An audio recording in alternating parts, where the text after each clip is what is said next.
A ver, hay una frase en uno de los textos que estamos analizando que de verdad es una auténtica bofetada. Uf, Dice, así, sin más, si eres filósofo o intelectual, te desprecio.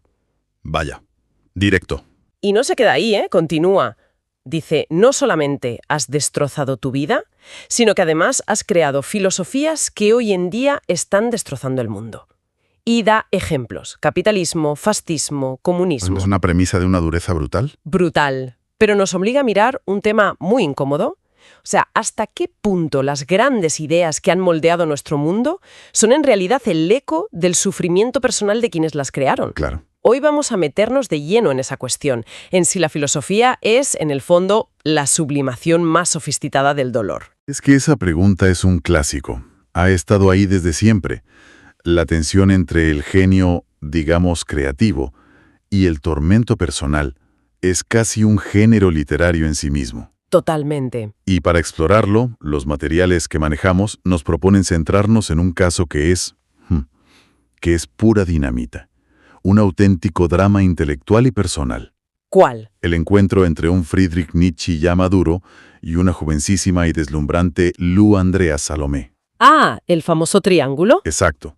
A través de ellos, vamos a ver cómo las migrañas crónicas, las crisis nerviosas, los desengaños amorosos no fueron un freno para la filosofía de Nietzsche. No. Al contrario, todo apunta a que fueron su combustible. Claro. Esa es la idea. Que el sufrimiento no es un obstáculo, sino que es el motor. De hecho, hay una frase que seguramente sea inventada, pero que captura esa tensión a la perfección. ¿La que se le atribuye a ella? Esa misma, dirigiéndose a él. Te admiro como filósofo, pero te desprecio como hombre.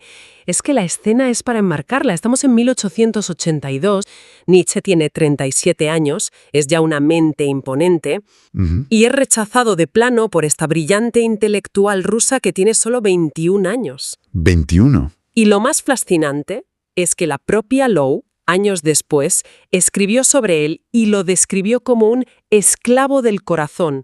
O sea, el creador del concepto del Übermensch, del superhombre, resulta que era incapaz de gestionar un rechazo sentimental. Y ahí, justo ahí está la clave de todo.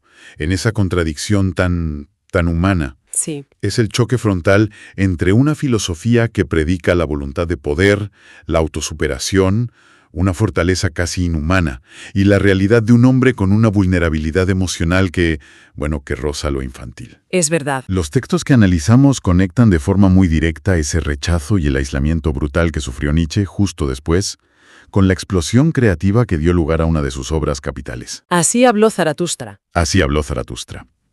Fue como si toda esa frustración, esos celos hacia su amigo Paul Ré, que también estaba en el círculo, Que también estaba enamorado de ella. claro, pues como si todo eso se hubiera canalizado en una crítica cultural de una profundidad abrumadora. Es la encarnación del pensador cuya obra es tan grande precisamente porque su vida es un campo de batalla permanente. Es que la historia es tan potente que incluso nos dejó una de las fotografías más extrañas y comentadas de la historia de la filosofía. La he visto 1000 veces y no deja de fascinarme. Para quien no la tenga en mente, es casi una performance, ¿verdad? Totalmente. Es una imagen increíble. Estamos en Lucerna en ese mismo año, 1882. Lou Andrea Salomé está sentada en una carretilla. Sí, Y tiene una pequeña fusta, un látigo en la mano. en la mano. Y tirando de la carretilla como si fueran dos bestias de carga están Friedrich Nietzsche y Paul Ré. La puesta en escena es deliberada, casi teatral. Es una imagen cargada de una ironía salvaje, sobre todo cuando una recuerda aquella famosa y terrible frase de Zaratustra. Vas con mujeres, no olvides el látigo. Pues aquí el látigo lo tiene ella. Exacto, es una inversión de papeles fascinante. Es que lo fascinante de esa foto es que es un manifiesto visual.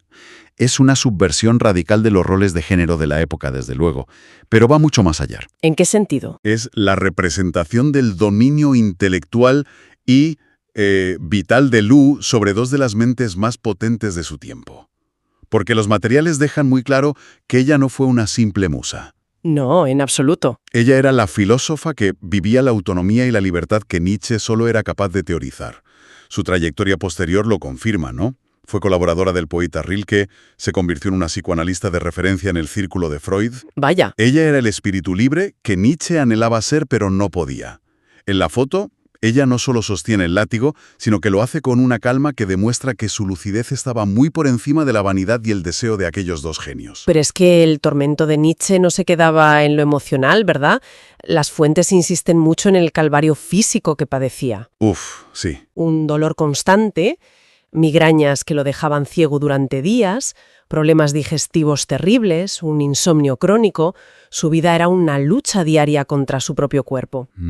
Y todo esto culmina en esa escena mítica y terrible de su colapso en Turín, en 1889, cuando ve a un cochero maltratar a su caballo y se abraza al cuello del animal llorando antes de desplomarse para no recuperarse jamás. Y aquí es donde los textos introducen una perspectiva médica muy interesante que cambia un poco el relato tradicional. ¿Ah, sí? Se nos dice que para soportar ese dolor, Nietzsche se automedicaba de forma masiva. Consumía opio para las migrañas y, sobre todo, hidrato de cloral, un sedante potentísimo, para poder dormir algo. Claro. Durante mucho tiempo se asumió que su colapso final se debió a la sífilis. La versión oficial, por así decirlo. Exacto. Pero la hipótesis que plantean aquí es distinta y muy plausible, que su deterioro cognitivo fue acelerado, si no directamente causado, por una intoxicación crónica con estos fármacos. Vaya. El hidrato de cloral y el bromuro de potasio que también tomaba, consumidos de forma continuada, pueden provocar psicosis, delirios paranoides, alucinaciones. O sea, síntomas que encajan. Como un guante. Encajan como un guante con las descripciones que tenemos de su colapso.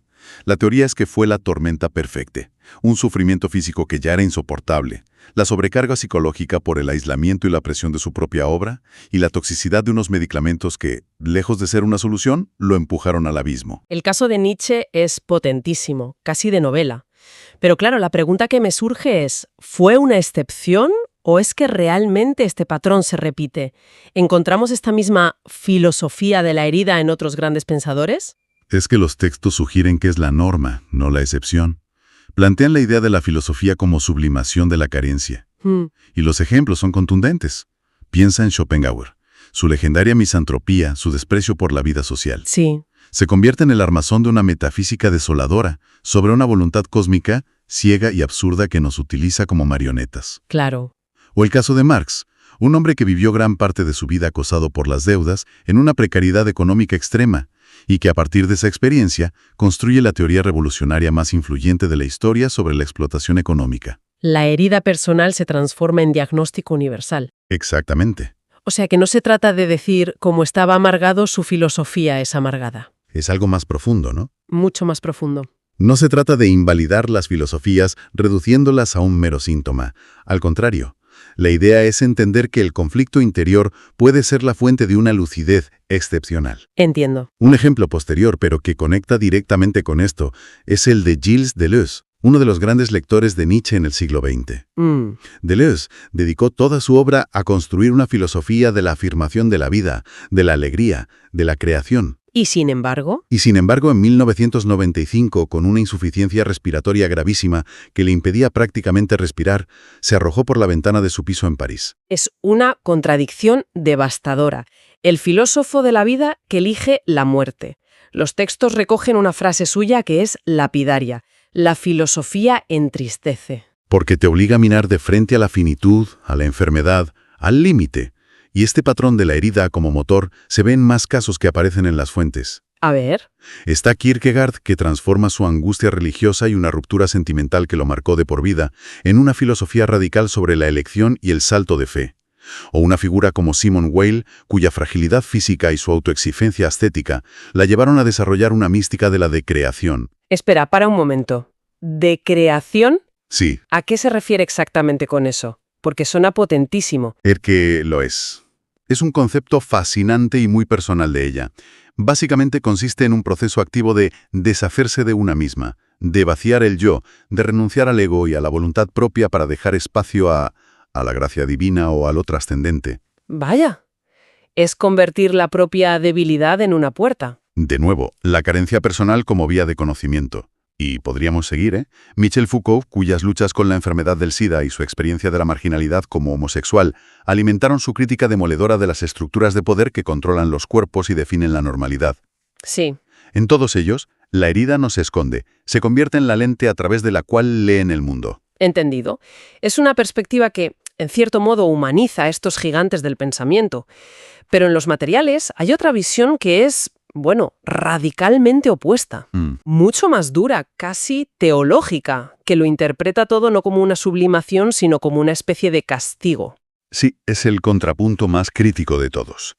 La idea de fondo es que el filósofo que conscientemente reniega de Dios o de cualquier orden trascendente no se libera, como él cree, sino que se condena a la prisión de su propia mente, a un vacío interior que no puede llenar. Y el lenguaje que usan esas fuentes es increíblemente agresivo. Califican obras monumentales de la filosofía como patochadas, sandeces y necedades. Sí, sí. ¿De dónde sale esa hostilidad? No es solo una crítica, es un ataque directo. Esa hostilidad viene de ver las consecuencias. Desde esta perspectiva, la gran obra filosófica no es más que una patética sublimación de una miseria personal que el pensador fue incapaz de gestionar de otra manera. Un intento desesperado de dar sentido a su caos. Eso es. Y es castigo, según esta visión, es la implosión. La filosofía que crean exige una fortaleza sobrehumana que ellos, precisamente por su herida, no poseen. Y al final, el rigor de su propio sistema los devora, los lleva al delirio, al manicomio, al suicidio. Entiendo. Y es fundamental, claro, enmarcar esto como la visión que se presenta en los materiales, no como una conclusión objetiva. Pero desde esa óptica, el legado trágico de estos pensadores es la prueba de que darle la espalda a lo trascendente tiene un coste altísimo, miseria existencial para el individuo. ¿Y para el mundo? Y cuando sus ideas se aplican a la política, calamidad colectiva para el mundo. Entonces, después de ver esta crítica tan demoledora, a la que habla de castigo, ¿cómo encajamos todas las piezas? Porque hemos ido de una condena visceral a los filósofos a una comprensión mucho más íntima, casi compasiva de su sufrimiento. Yo creo que la gran conclusión que se extrae del análisis de todos estos materiales es que la grandeza del pensamiento no reside en una supuesta invulnerabilidad del pensador. Todo lo contrario. ¿Sino en qué? Reside paradójicamente en su capacidad de transformar un sufrimiento que es radicalmente particular e íntimo en un cuestionamiento de alcance universal. La debilidad, la herida, el conflicto no son un defecto de fábrica, son el motor mismo de la creación intelectual. O sea, la fuerza filosófica no emerge a pesar de la vulnerabilidad. Sino que nace directamente de ella. La figura de Nietzsche lo resume todo a la perfección, ¿no? Un hombre atrapado entre el opio, el dolor físico y la desesperación amorosa, cuya obra nos enseña que la filosofía puede ser al mismo tiempo un grito que busca trascender la condición humana y el espejo más fiel de nuestra herida más profunda. Exacto. Su tormento nos regaló una lucidez que quizás la felicidad nunca podría haber producido. Y para terminar, una pregunta que queda flotando, una provocación que se deriva de la lógica más crítica de los textos que hemos visto. Si estas filosofías monumentales que han cambiado la historia y la política nacen de heridas personales tan profundas, ¿están de alguna manera condenadas a herir al mundo cuando se convierten en sistemas sociales y políticos?